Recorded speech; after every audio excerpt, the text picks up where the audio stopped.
Good morning and welcome to Saga Saturday. Is this? I need to take overlay off. We're still learning. Yay! Good morning, everybody.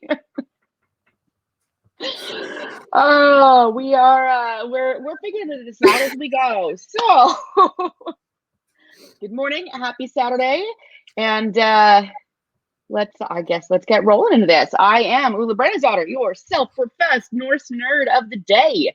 And I am joined here by the lovely Kinnaheld. Go ahead. Hi, I'm Dam Kinnaheld, the library. I am also a nerd. Let's face it, guys. You know this now. There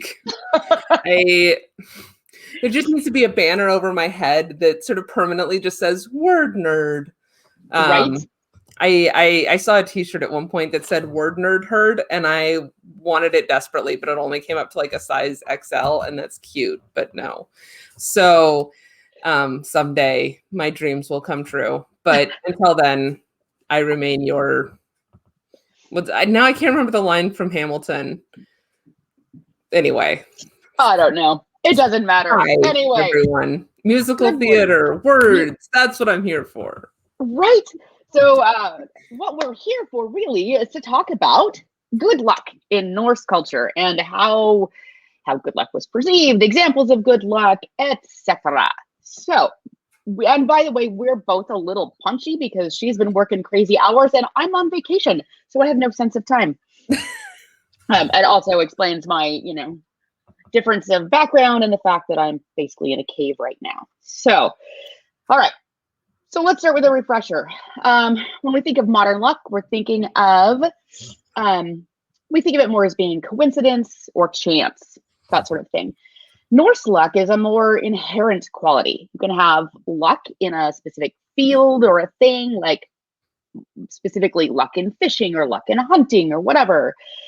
A man of luck can possess luck generally instead of just in one field. Kings have extra luck, and they can even have so much luck they can give it to other people. But that is more than just, we think of like someone saying, good luck in your journey. That's like well wishes, but the king could actually say, I give you good luck in this journey, right? It's a transference of this non-tangible thing. Yeah, it was one of the examples we talked about last time. The way that it got translated into modern English was the king initially says to this guy, you're a man of luck. And so I'm sending you on this trip and I'm sending with you my blessing. And that's kind of how it might be best understood in English. But in the original Old Norse, those two words, a man of luck and blessing, both had the same word, right? So right. Another way, like maybe a way to understand it a little bit better in English would be to say you are a blessed man and I'm sending the blessing that I have with you, right? Like right. they're not, the man's not blessed because the king called him blessed. That's an aspect of his own nature. Right. And then the king is also sending an aspect of his own nature, his own personal blessing, which is a little more special because he's a king and he is sending that with this party out to do something. Right. So it's interesting because English, in modern English, it's not a concept. You wouldn't say like, you're a lucky person and I'm also sending my luck with you. Like that's just, it doesn't translate well for us. Yeah. But it would be understandable by them. But so maybe a little bit easier way to think about this is like the king has this ability. He is a blessed man and he can send some of that blessedness. I don't want to say blessedness, but I guess that's probably the right word. Right. Yeah. With the party as sort of this extra. When the bard does something in your D&D party and everybody gets a buff, right? Like it's everybody gets a buff off the king. Yes. Right. Yes. That is a great way to describe it. And excuse me, but on a similar thing, if someone everybody possesses different amounts of luck. And if somebody has more luck, then they're kind of destined to win. So if you're fighting a person that is luckier than you are, that's the way it's going to be. And you could have all of the skill in the world, but they have more luck. So they're going to win generally. And this is, we're going to talk about this towards the end with the sort of the interplay in fate and luck. But this is one of those things where if you are fated, if you have a good fate, right? Like, I don't want to spill the beans early on my very favorite quote in Old English, but like if your fate is your fate, right? Like there's the fate is out there and it is yours from the moment you're born, and there's not a lot you can do about it, which is a slightly liberating feeling, right? Like this is out of your hands, right? You do the best you can, but ultimately a certain aspect of this is just down to the cards you were dealt. And so the cards you were dealt, if you were dealt a good fate, that includes this well of good luck. Good luck as well. You can't diminish, you can't get rid of, it just simply is, right? But that's the fate aspect, because the luck you can get diminished though, because of age, actions. You can lose luck, so you can't get more luck. But you can have less luck as you get older, or as you are seen to be more effeminate, or through killing. You can lose luck. Okay. But you're fated to lose that luck, right? Yeah. I'll have to find some. I've got some examples for next week when we talk about bad luck of people that have lost their luck. But we'll get into that next week. So, what about examples of good luck? There are many, many, many examples of good luck. I have pulled out a few of them. And let me get back to that spot of my notes. So in Laxdale Saga, there is a lot of luck.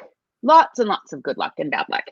On one example is in chapter 21, where Olaf the Peacock goes to Ireland, and King Harold and Gunhild lead Olaf to his ship.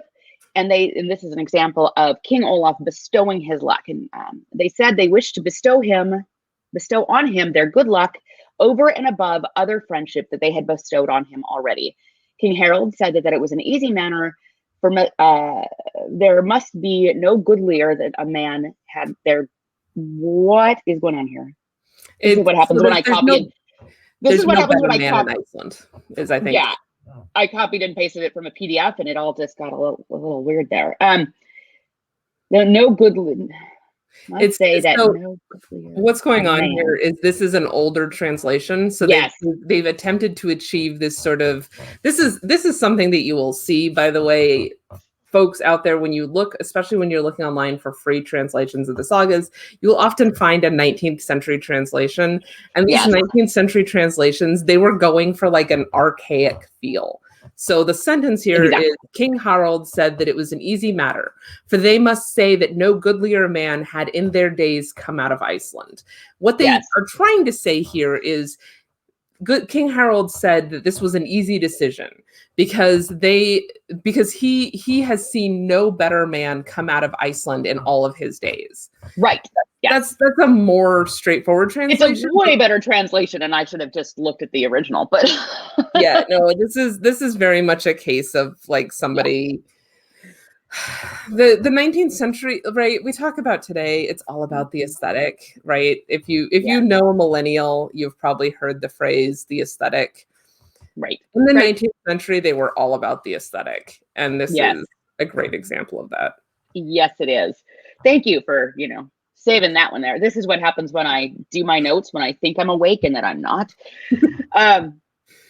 Let's see. So in chapter 26,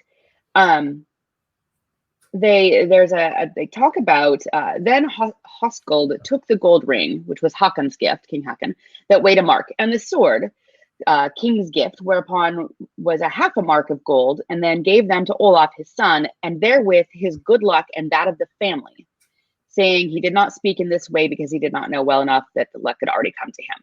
So this is an example of a physical object that was gifted from a king and is kind of imbued with these kingly luckiness, Mhm. Upon that recipient dies, and those lucky objects are then given to his son, the dead man's son, so that luck imbued from the king has now transferred to the son.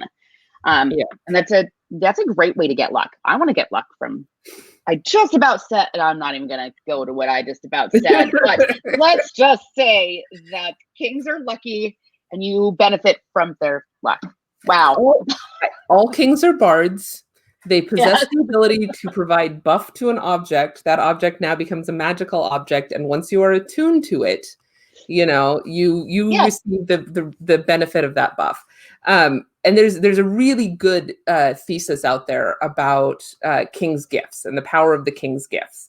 And I want to say that it's in our bibliography for today. We also talked about this if folks are interested more about sort of the gift giving. If you go back to our episodes on Yule, we did have quite a discussion about the importance of gift giving and the power of gift giving.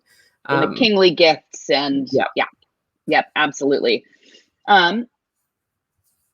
Also from Laxdal Saga, chapter 40, where Kjartan and Bolli voyage to Norway.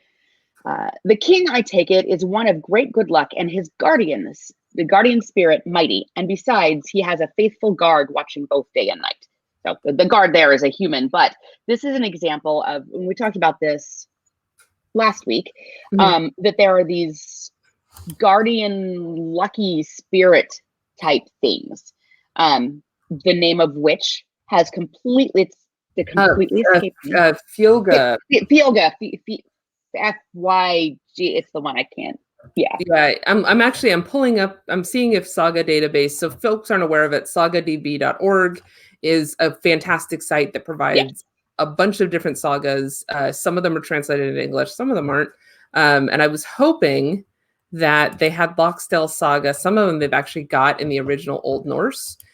This one they have it in Icelandic, which is the next closest thing. Right.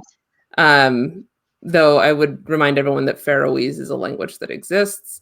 And I wanted to see what they use. This is chapter 40. So 40, chapter 40 and 42. Okay. Ooh, that's a lot. 40 is a long chapter. Do we let me pull up where it was. Let me pull up. Do I still have that one open? Laxdal Saga. Of course, it would help if I could spell Filga. F-Y-L. Wow. F-Y-L-G. J. And now there we go. Okay. It was.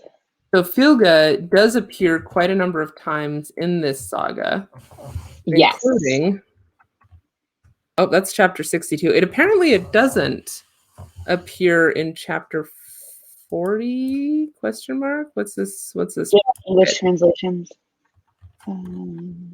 Well, it appears in chapter 43, but it doesn't appear in chapter 40, it looks like, which is a bit of a bummer. So I'm curious what I am curious now what that word is, but without being able to find it within the chat. Like, yeah. Now my PDF just crashed. Don't worry about it. Let's move on. Keep going. All right, moving on. Sorry, guys. Okay. Back to my other notes page, which is there. So many windows open, and I'm working strictly on my laptop, so this is super fun. In chapter 58, Thorkel and Grimm, it's about Thorkel and Grimm and their voyage, and there's a line that is, "For Grimm looks to be a man endowed with good luck." And that is an interesting, I found that to be an interesting line, because we talked about last week that luck is an internal thing, and it's not something that is necessarily visible, right? It's not like you have red hair, or luck is this internal thing. But I've got another example of it in a little bit, where it's this person looks like they have luck, right? And we'll get to that again in a second. In chapter 70, where Thorkill goes to Norway, he's described as Thorkill had good luck with him, both as to the wealth and the honors, for that he'd become a henchman of that noblest of lords, King Olaf. This is also a little bit of Olaf propaganda in here, but we'll save that for a whole nother thing. So he had good luck, and that is shown in that he became a liege man to this king, right? In Egil's Saga, chapter 19, there it is. But thou art well endowed with valor and prowess. Thou hast not luck enough for this to play on even terms with the king, a thing wherein no one here in the land has succeeded, though others have had great power and large forces of men. So in this example, this Thorolf has valor and prowess, but the king is luckier. So it doesn't matter what you do, the king is luckier, even though people have come at him with bigger forces and stuff like that. So those were some examples of the types of luck we have talked about last week. And I apologize, I did not take my allergy medication last night, so I have a runny nose today. Now, the sagas of Olaf Tryggvason, and there's 3 different translations that I know of, or 3 different translations, I'm sorry, 3 different versions. The tale of Olaf Tryggvason is told in 3 different texts. And so I've just kind of mushed some of these together. I could go back and figure out which ones are from which, but that doesn't necessarily matter. So not only does Olaf possess formidable luck himself, but he also defines that of those around him. He projects his luck to some and makes pronouncements about the share enjoyed by others. So that's another, and all 3 of the versions, of these different texts have that, King Olaf has great luck. One that I found really interesting was Valdemir's mother, who's a prophetess, predicts the birth of King Olafur, and as Koningsson med bråttom till I can't do that, och Hammingen. So basically, it's the prince with the bright spirit, or the bright the bright fetch and spirit. Which, again, there's what I found interesting here is that there's usage of 2 luck words, being fylgjur, which I always like, and hamigjur. So those are 2 different words to mean kind of 2 different types of luck, like we talked about last week. And in this example, both of those words are plural. And I don't know, it was totally meant to ask you about this before we actually got live. And I don't know if you have any insight onto that, since I just threw it onto you. But it's strange to me that there would be, what is the plural of luck? Because the singular doesn't have the R ending. It's just an A ending, right? So do you have any insight into that? Well, I'm not sure. This is where we need Bercy, right? Bercy would be like on it. But I'm not actually sure if that is a plural or if that's, I'm really quickly looking through declension charts. Right. So it looks like it is a plural. Appears almost exclusively as a dative plural. Right. But I guess one thing I would note is fylgja doesn't really mean luck. It's more like it's a thing that associates with luck, but it's not really luck itself. So I think the translation you had mentioned a fetch, which is, if I remember correctly, it's like a spirit, right? Like, yes, kind of thing. So a fylgja, as we talked about last time, you could have animal fylgja or you could have a fylgja konar. And we'll talk a little bit about that more with fate, because especially the fylgja kona they're a really interesting kind of figure. But you have a powerful fylgja, that is a very, like, that shows that you're a powerful person, and it's your fulgia, especially animal fulgia, right? Animal fulgia are tied to an individual person. If the person dies, the fulgia dies. If you have a vision of your fulgia dying, that's a sign that you're going to die. If somebody else has a vision of your fulgia, that's a bad sign too. So in this case, but why would it be plural? So I think this may be a grammatical moment. Let's see. Well, predicts a Königsson med Björtum Fylgjum och Hammingum. Yeah, I don't know the right answer to that one. I guess that it's not something to do. It may be a case, and Hammingum was one of those luck words. So Geffa and Gipta are most directly translated to luck. Hamminga was something that's more like a king has Hamminga, and that was actually the word that was used in the two cases. In the case of the example, the guy who was lucky and the king's blessing is going with him. If I remember correctly, Hamminga was the word that was used for both luck and blessing in that passage. Yes.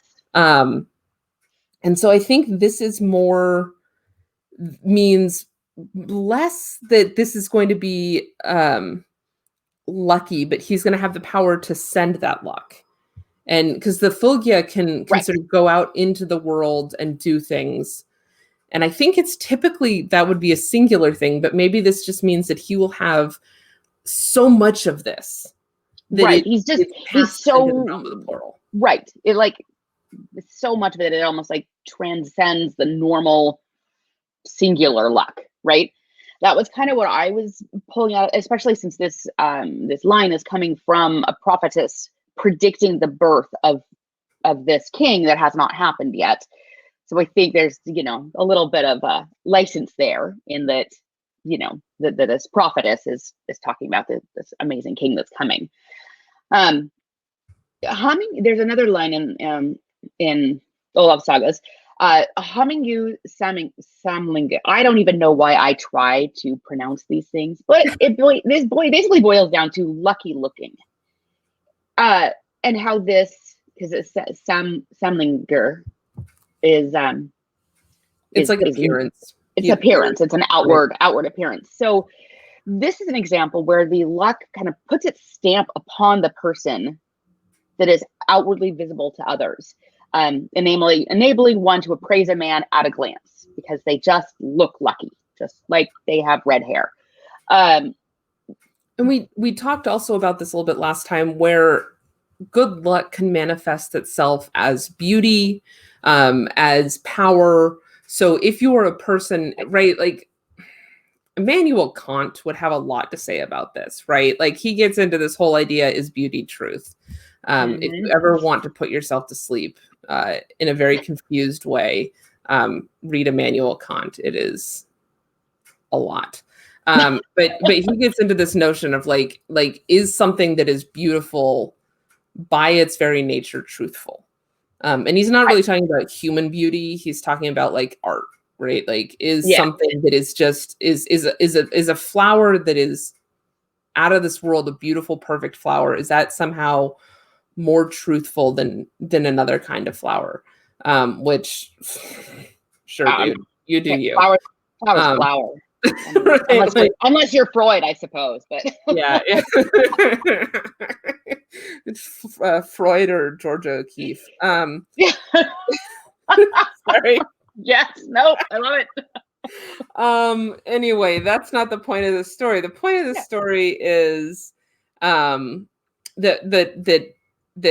good luck can manifest itself in all these different ways, including as beauty, and that's the sort of notion of lucky looking, is that he is probably more beautiful than other people, or all this kind of stuff. And it's actually, this is a really interesting contrast, because we have Egil, who is lucky, right? Like Egil has a lot of battle fortune. He talks his way out of all sorts of situations. But he's also ugly. He is he is described repeatedly in the sagas as spectacularly amazingly ugly. Right? Like bulbous nose and stringy hair and right. And he's got this deformed skull to the point where there was some debate. They found a skeleton in Iceland that was buried near the right church, right?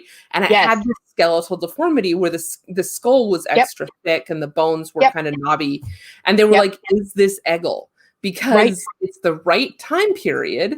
I remember that, Like, it is clearly a very ugly, it would have been a very ugly person.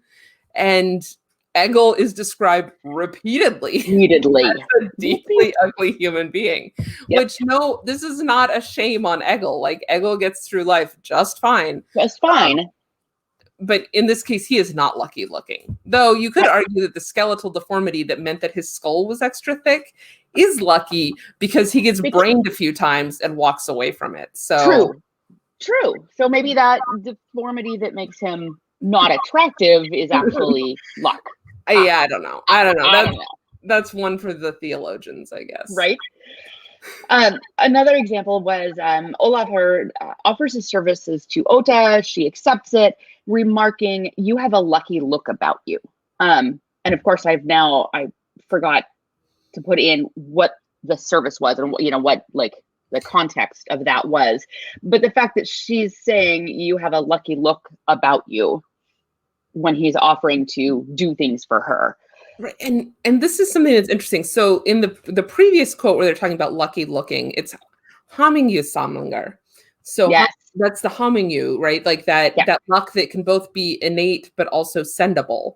And in this case, it's giptu samlingar. So giptu and gefa we talked about last time. Those are the innate luck. That's not the sendable luck. That is sort of pure luck, maybe would be a way to think about it. That is the luck that is the most directly translatable as luck, right? Like that is that bit of you that has this power. So previously he's been described as Hamlu Samlinger, and it's something I personally find kind of interesting. Hamlu Samlinger is not a compound word; it's two separate words, and we talked about last time. It can't be Hamlingu Mather, so you can be Giptu Mather, which is a lucky man.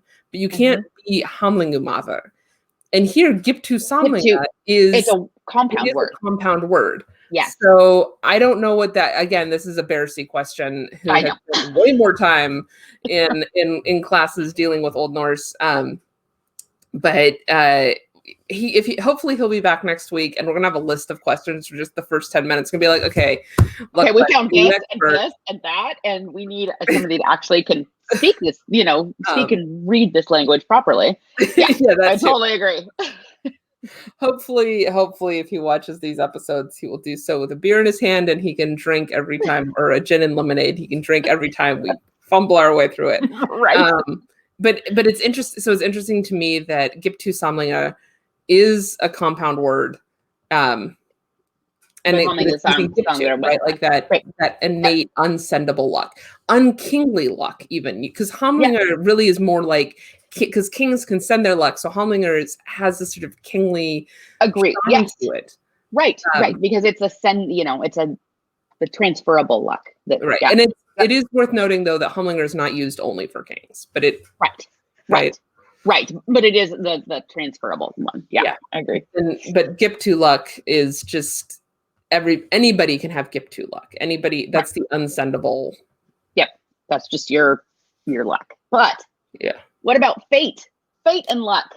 Right. Okay. So I found a couple of really interesting theses that I in my 2 hours of reading last night that I did to prepare for this week.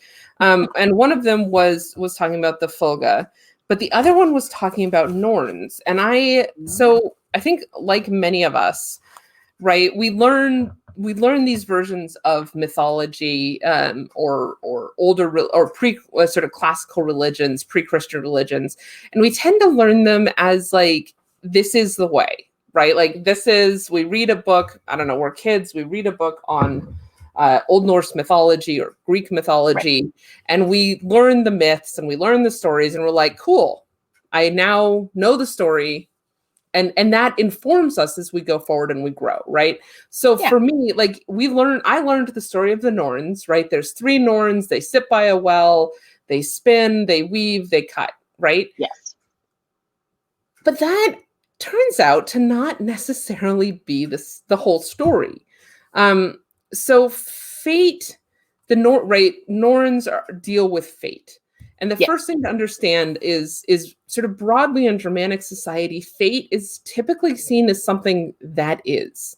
It is unchangeable. It is something that you do not have the power to undo your fate, to avoid your fate, anything like that, right? This is my favorite line of Old English poetry. Very absolute. It's above, even, where is the horse? Where is the rider? Where are the sitters at the feast? Where are the joys of the hall? Beyond all of that. Yes. Wird befol arad. And that comes from line 5 of The Wanderer. So we're back to that poem, which I do absolutely love. Wird befol arad, which can be translated as fate is fully fixed. Your fate is your fate. And there's another great kind of example of this same idea that comes to us from that person who I utterly despise, Saxo Grammaticus, and now I'm like frantically flipping through here, right? Like let's all agree really quickly, Saxo Grammaticus was a piece of shit. But you want to turn around 3 times and spit every time you have to cite to him. But I'll give to him that he wrote the occasional eloquent line of poetry. Right. 1 or 2. So I'm not going to read this to you in Latin because I don't want to like conjure a demon when I screw up. But this comes from his Gesta Danorum, book 7, and it's talking about the death of Hildegarus, who is some, I don't know who, but some figure from this piece of Danish royal propaganda. Whatever foreknown links are fastened by the fates, whatever the mysteries of divine reason sketch out, whatever events are foreseen and held in sequence or destiny, no change in our transitory world will cancel. So, like, there's nothing you can do. Fate has set and linked and fastened your future, and there is no destiny, no change in our transitory world can cancel that. So that's you got to remember that's Gesta Danorum, 13th century, I think. So Wanderer, I think we decided was like 10th, 11th century. Yeah. So and you look before that, like to Beowulf. Beowulf's fate is Beowulf's fate, right? You can look as in Old Norse examples, the Volupsa, right? This is the tale of the seeress. She is telling the fate of the gods, and there is diddly squat they can do about it, right? Like Odin can collect to him all the greatest warriors in the world, which is really his whole point of his existence is to get good warriors killed, so that they can come to his hall, right? He can collect as many of them as he wants, but come Ragnarok, his fate is his fate. The god's fate is the god's fate. Nothing they can do to change it. So fate is this absolute thing, right? So the people governing your fate theoretically are the Norns, right? And they are these figures, and we're pretty comfortable saying, right, the Norns had these beliefs. Sorry, I'm getting like pop-ups all over my screen all of a sudden because my gaming group has decided to have a conversation. So here's the discussion from this. Oh, that's the wrong way. Flipping back a page. This is coming out of Gylfaginning, which is one of the books of the Snorri Edda, Snorri's Edda, the prose Edda. There stands there one beautiful hall under the ash of the well, and out of this hall comes 3 maidens whose names are Weird, Verdandi, and Skuld. So Urður, Verdandi, and Skuld. These maidens shape men's lives. We call them Norns. There are also other Norns who visit everyone when they are born to shape their lives. Good Norns, ones of noble parentage, shape good lives. But as for those people that become victims of misfortune, it is evil Norns that are responsible. So we've got these 3 Norns, but then we've got... I don't understand. You all these other Norns. Because there's 3 Norns, and they do the thing, and that's it. where did you find these other Norns? You're freaking me out, man. Right. So this is Snorri, and Snorri, Snorri's a very educated man.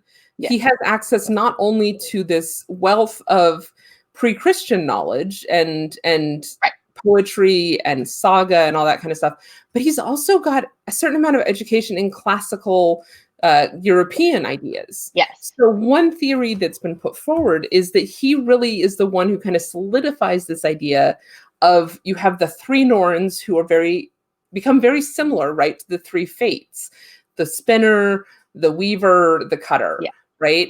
Which is straight out of Greek mythology. Completely. Yeah. But when you look at the sources, there's not a whole lot of spinning, weaving, Right. cutting that we see. It's in true. In old now weaving, absolutely, there's a lot of interplay with weaving in mythology. Yes. But the big one that we see there is actually, it's the Valkyrie who are weaving. They're weaving the yes. The right, there's this D, it starts with a D, Diop something. That was a really good use of the language. Daratharlioth. And that's the one where it's from Njál's saga. And this is the Valkyrie. The poem has 6 Valkyrie. The prose version talks about 12, who are engaged not only in weaving, but in preparations for a faraway battle. The poem's framed by 2 prose passages that describes in detail what happens on the loom as well as on the battlefield. And this is the one where they're weaving. The fabric is warped with men's intestines and firmly weighted with men's heads. Blood-stained spears serve as heddle rods. The shed is ironclad and pegged with arrows. With our swords, we must strike this fabric of victory, right? Like, so absolutely. Right. There's this chunk of weaving that gets tied in with this, but that's the Valkyrie that are doing it's Valkyries, it. It's not the Norns. Right. So there's this idea that perhaps this notion of the Norns spinning and weaving and cutting the thread of, the cloth of somebody's life is really a borrowing from this sort of classical Greek concept, and that they may instead be sort of, like, we know there's examples that talk about them watering the tree of the world, right? The world, yes, tree, and that kind of stuff. But this addition of weaving and spinning and cutting may be a later thing. And Greta, so in the comments, let's see if I can get this to work. Right. Okay, so Greta. Look at that! I know. Technology. So Greta asks, aren't there also stories about the Norns cutting runes into bones or something? I might be misremembering. No, I think you are remembering correctly. I did read something about that in this thesis, but then of course I didn't highlight it or make a note on it. So Greta, I think that you are remembering correctly. I'm going to have to go back through this and see if I can find it, and I will post that to the Facebook page later. I hope that. Yeah, and that's ringing a bell for me as well. I do seem to remember that, but I don't remember the context of it and like where in the process of bones it was, right? But yes, I think you are remembering correctly, but I'm not entirely positive. So let's talk about these 3 Norns that we know the most about. So we have Urthur. Urthur is the one that's, her name is cognate with weird. So if we think back to that Old Norse or Old English quote, weird bith falarad, weird and Urthur are cognate with each other, and they both kind of mean fate. And interestingly, weird is where we get our English word weird. Right? Clearly the two sound the same, sound similar, just other people, like none of you guys had to go to school every morning saying regularly regulates regulations, and therefore didn't learn how to trill your R's in the middle of words, or eventually just get sucked into a life of writing regulations. So thanks, Mom. Anyway, Urthur, cognate with weird, she is believed to be sort of the oldest in terms, at least in the names of the triad of these Nornir. So it's her, this thesis is talking about her name appears to be the oldest of these names, and it may be related to the verb verða, which is to happen, to come to pass, to take place. The past plural of verða is urdu, but that's not necessary. So they sound the same, but that does not necessarily mean that they are in fact related. So it's kind of Right. But the other question is could the similarity between Urdur and Urdur be what has led to her being associated with the past? So fate isn't really a past concept. Like your fate isn't something that happened necessarily. It's also your fate can happen, right? So we tend to put them as like past, present, future, but Urdur by itself doesn't necessarily have a concept, like have a connection with past. And then something else that I wanted to note was that weird, the Old English cognate, appears around 200 times in Old English literature. Like the early medieval English were a little obsessed with fate, and your fate is your fate. Like they had feelings. They were a very, like, based on their poetry, they were a slightly morose people. I love them to death, but they probably maybe should have stopped drinking alcohol and spent more time in the sun. Probably. But what are you gonna do? What are you gonna do? Good question. Like if beer is cheap and sunshine is hard to find. Right. If it was possible to be like, you guys should probably like talk to a therapist, but try a little vitamin D, right. Whatever. I don't know that existed as an option for them. So it appears roughly 200 times in Old English literature, but only about 15 times in Old Norse. So Urður appears only about 15 times in Old Norse. So that's kind of an interesting, I thought that was an interesting statistic. That is actually an interesting little tidbit. Yeah. And it's not to say that there's other words for fate that don't appear more frequently, but the notion that this word so clearly connected to the Norn doesn't appear very often. So the next one we have is skuld. This is a word that's related to meaning of like debt or something owed. It comes from the verb skulu, which is cognate with modern English shall. So it has, we talk about the semantic range of a word. It has a range of meanings, including shall or must, bidding, need, duty, obligation. It's a modal verb, skulu. So Old Norse, like Old English, cannot create the future tense simply by inflecting the verb. So Latin, for those of you out there who are Latin scholars, amo, amas, amat, amamus, amatus, amant, right? That's I love, you love, they, he, she, it loves, we love, you all love, they love. And you can make that into that somebody will love in the future by using an infix be. So amabo, amabis, amabit, amabis, amabamos. I don't know why I've got to do this all now, but amabatis, amaban. Like you start it and then you just have to do all of it, right? You do. You have got to go through all of it. But so English and Old Norse, Old English and Old Norse, modern English, modern Scandinavian languages, to the best of my knowledge, they can't do that, right? We have to use what's called a periphrastic future. So I can't just say, I go to the grocery store in such a way that you understand the verb go on its own to be in the future. Okay. I have to say, I will go to the grocery store. I shall go to the grocery store, right? Yes. Like that's what's called the periphrastic future. So skuldu or skulu is the amodal verb that is used to create this periphrastic future in Old Norse. So I shall. I don't remember. I don't remember my conjugations in Old Norse, kids. I skulu do this thing.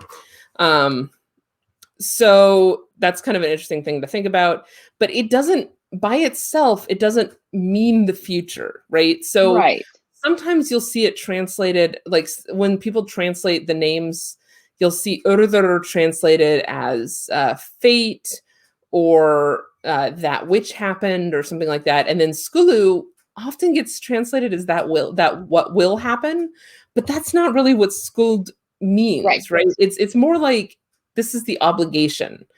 This is the duty. And there's she's not really the future. If you think back to your Greek mythology, there's Nemesis. Nemesis is one of my favorite Greek goddesses, right? Nemesis is consequences. So when a mortal strives too hard to be like unto the gods, Nemesis comes and just right? Yep. And I like Nemesis, right? Like when you push beyond what is possible. Nemesis reminds you that you are mortal.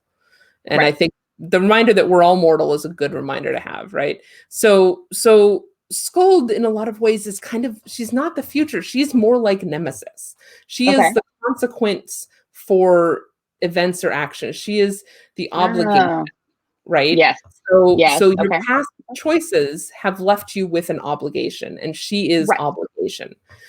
She also, interestingly, so these figures in the original sources tend to be kind of faceless. There's not a lot of different, there's no personalities, right? Right. They just sort of exist. When you have more of than just the three of them described, which there are a couple of examples of the like dreams people have had, and there's one that's in a dream where you just have like a group of them in white robes and a group of them in black robes, right? So they're never described individually with personality, with features and personalities of their own, right? So Skuld is interesting because she kind of does stand out from the rest in that she is also appears in Gylfaginning, which is part of the Snorre Edda, as a Valkyrie, and she is identified explicitly both as Valkyrie and as Norns. So the part from Gylfaginning that I'll quote is Gun and Rota and the youngest Norn called Skuld always ride together to choose who will be slain and govern the killings. So she is identified in this not only as a Valkyrie but also as a Norn, and that's kind of an interesting. That is interesting, right? Like that. Not so. One that this I think really plays into the notion of her as obligation because right. Because you're also bringing back in the Valkyrie, the weaving of the fates, and right. But like what is death in battle but the result of choices that you made? True. Right? That death in battle is a consequence. Yes. So unless you're just a farmer in your field and the battle overtakes you. But that's it was your choice to go out of your house without weapons. And if I remember correctly, the Havamal says that's a bad idea. It is a bad idea. I mean, you might run into a polar bear and then you have to go back and get your axe.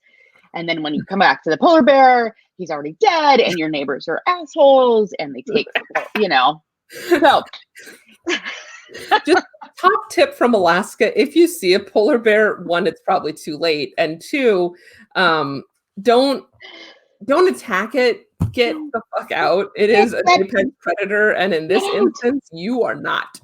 Get out. Yes. Like this is GTFO, bubs. So the last of so we talked about Urthur and then Skuld. So the last of the Norns that get names is Verdandi, and Verdandi is interesting because she appears to be a very relatively recent addition to this triad. So historically, like Skuld and excuse. I knew that was coming. Skuld and Urthur they appear in other stories a little bit. Okay. Yeah. But Verdandi only appears in the Volupsa and then in the younger Edda, the Snorre Edda. And the Snorre Edda he's really mining the Volupsa. So like the appearance in those two places that's not 2 points, right? That's a point. That's a point. Yeah. So Verdandi appears to be again related to the verb verða, which we talked about a second ago, to happen, to come to pass, to take place. I don't know for sure, but I think so. If we were talking about Old English, we would assume that was probably a participle. That and ending, I think, is an Old English participle ending. So maybe as well in Old Norse. It's a big old question mark for me. But so she's sort of, when we think about the three of them in terms of time, the reason that we do is because she is the one most, by her name, most associated with time. And we know almost nothing else about her because she only appears in these two places. Right. So when we think about Urthur as the past and Skuld as the future, it's because Verdandi is kind of that which is happening. So she's the hinge between those other two. And without her, the other two lose this sort of sense of timeness. The timeness and the continuity. right? Right. We lose that. So there's Right. there's a little bit of debate about whether or not Snorri, when he was writing Snorri Edda, kind of used her and used the three of them together in a way to sort of mimic the Greek idea of the fates, right? Right. And sort of took the source material that he had and was like, well, it's like this. So that's kind of interesting. And then this thesis talks about too. So I'll just read this to you. Then there is Verdandi, who represents the present. She could potentially be the vulva herself, who may also be seen to determine the course of events as she speaks. That is, by speaking them out loud, she's turning her prophecies into reality, making them happen, and that's why she is Verdandi, becoming. So we talked a little bit about this notion that prophecy has the power to create when we talked about Yule, because Yule was a specific time, like that's when prophecies were more prophecy, just right? like oaths are more oathy, and right. Yeah, Like it's a particularly powerful moment because it's this liminal time when you have the opportunity to create the new year by.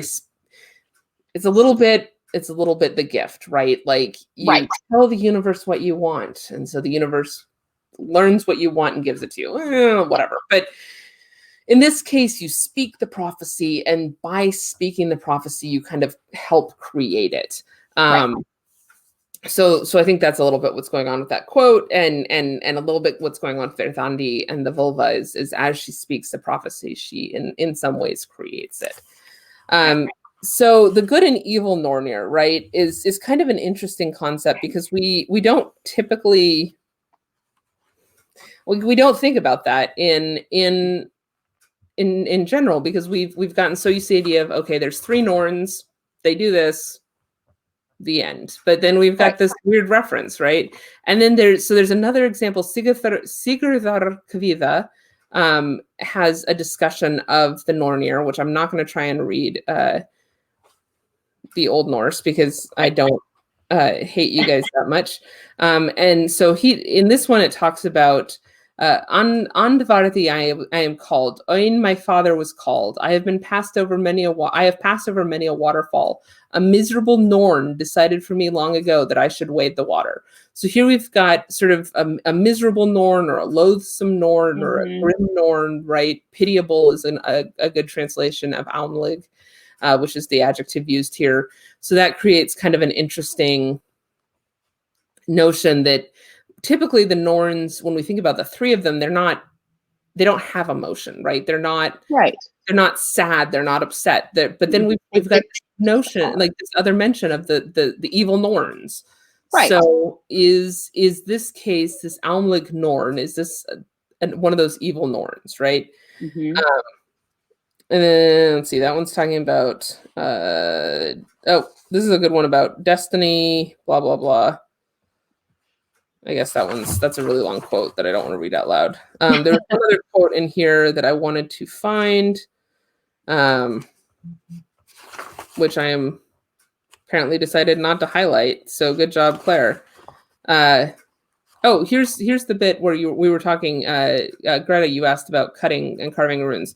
Relating to the phrase skara or skidi, they carved slips of woods. The suggestion that the Nornir are carving runes has been rejected by both Holtzmark and Sigurður Nordal, because Volta uses the verb skera, which is the wrong verb for carving runes. When one is carving runes, the verb employed is usually rista. Holtzmark goes on to suggest that when the Nornir are doing instead is making marks in a plank of wood in order to tally up the years. And she refers to several similar traditions existed in Norway and Denmark, probably from pre-Christian times. However that may be, we can trace back to medieval times the custom of marking off people's age on a counting stick by cutting a mark for them each year as long as they live. There's no reason to think that the custom was introduced with Christianity.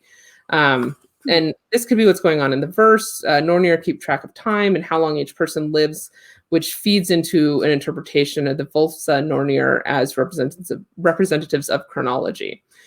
Problem with sorry guys, you're just getting me reading aloud. The problem with Holtzmark's suggestion is that we would probably expect the verb skora to be used for counting, not skera. The verbs are obviously related, but used in different contexts.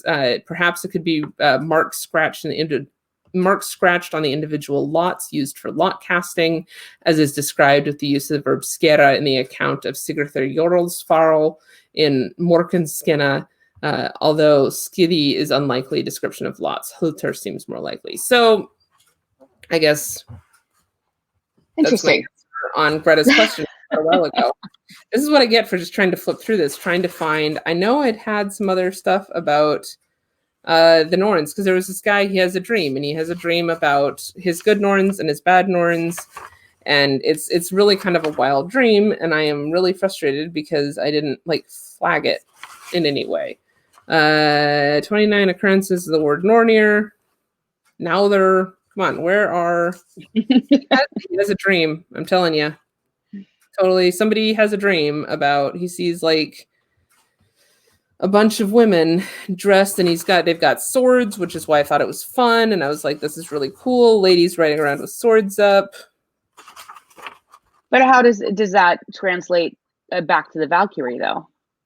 So, and that was, I think, part of the discussion, right? So we talked about last time, Fjölgakonar Right. run us into this question of, when they talk about the Fjölgakonar, is it the Disir, which are these female sort of family goddesses that aren't really well defined. They're just sort of the Disir, and they don't typically have individual names.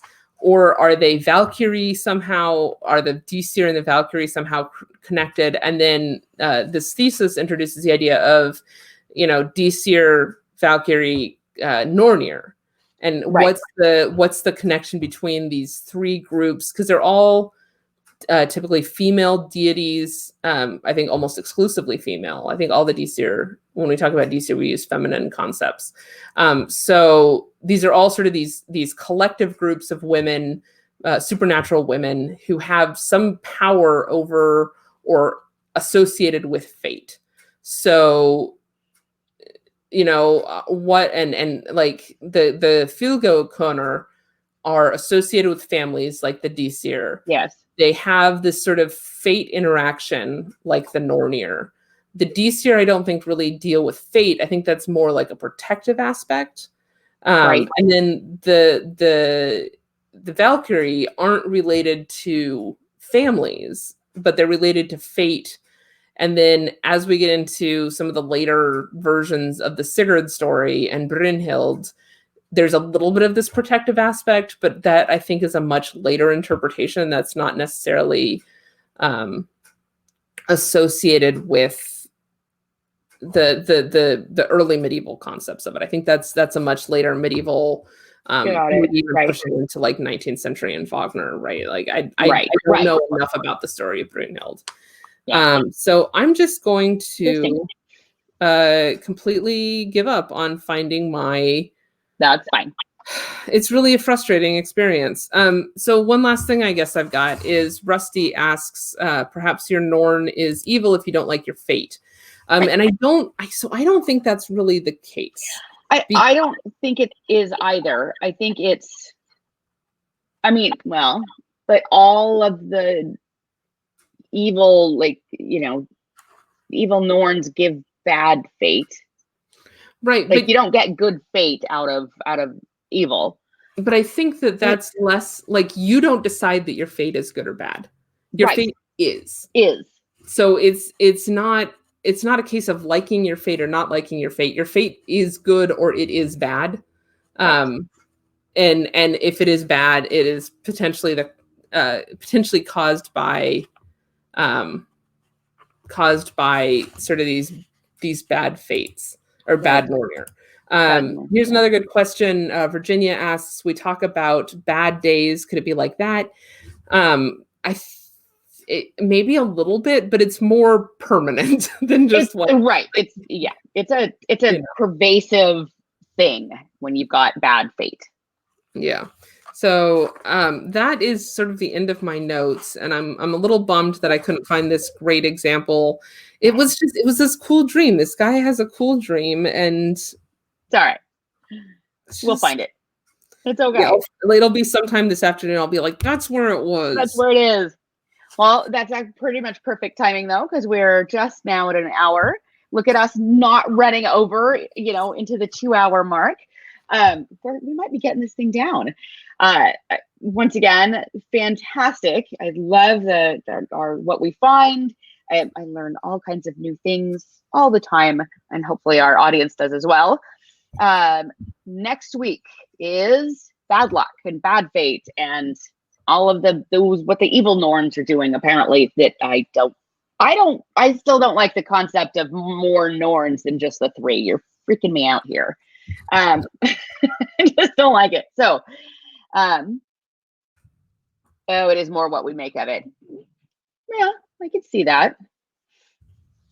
So I don't know. Do we have anything last to say, or shall we cut people loose to enjoy their Saturday? I think we should cut people loose. Other people might be enjoying their Saturday. I'm going to be going back to writing regulation. Yay! That's super exciting. I know, thrilling. So that's all I got. In that case, we will see everybody at 11 o'clock next Saturday. We'll throw up our bibliography. Please remember to go like the page, the Saga Saturday page. This will also go up onto YouTube. Hopefully by next week, we can figure out how to stream to both Facebook and YouTube at the same time. I need to remember to try to sort that out before 11 o'clock at night on Friday. So yes. And again, huge thank you to Calvert for getting us set up on KK Productions and StreamYard. It is a awesome thing. And I think we're good to go. Bye, everybody.